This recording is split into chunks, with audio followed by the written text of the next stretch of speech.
Ladies and gentlemen, welcome to Pro Wrestling History Today, your 5-minute rundown of all the professional wrestling birthdays, deaths, and top moments for this day in pro wrestling history.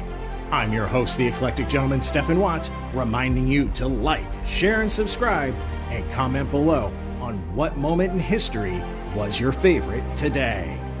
Now, without further ado, put 5 minutes on the clock, and away we go.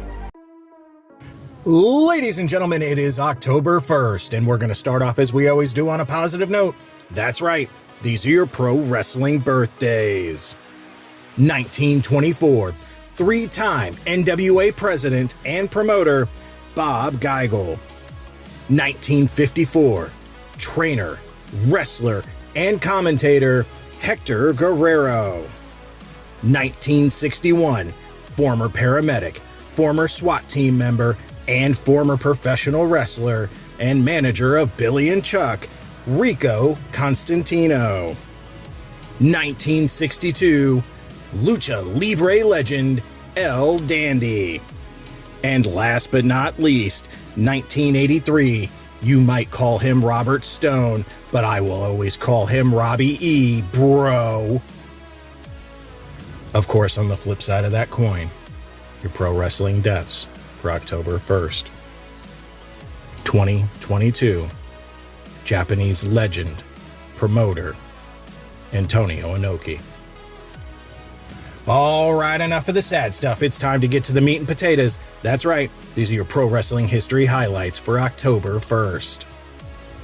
1953, Lenny Montana defeats Dave Sims for the NWA Central States Heavyweight title.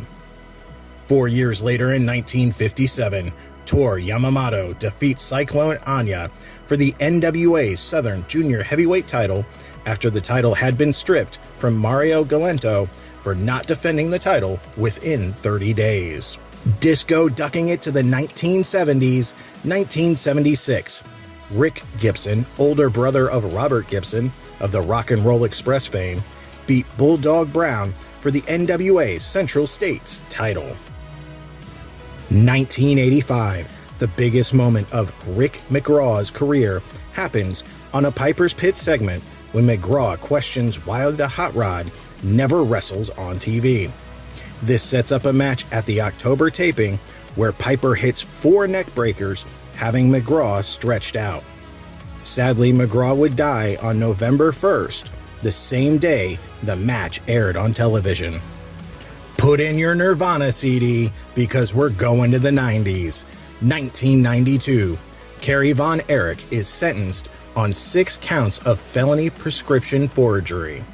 He gets a 10-year suspended sentence, 10 years supervised probation, and a $6,000 fine. 4 months later, he would violate his probation with a cocaine charge. Sadly, Kerry would take his own life a few weeks later.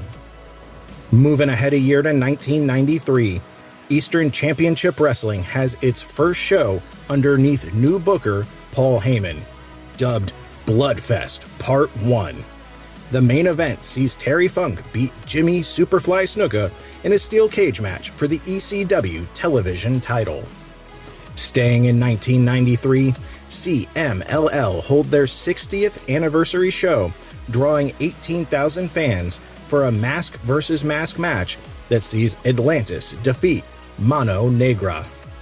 Going to the year 2000, ECW holds the final Anarchy Rules pay-per-view.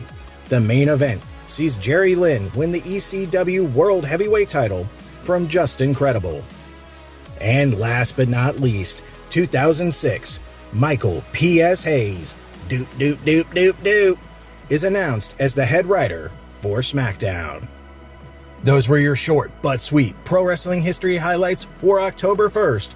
I'm the eclectic gentleman, Stephen Watts, and we'll see you tomorrow.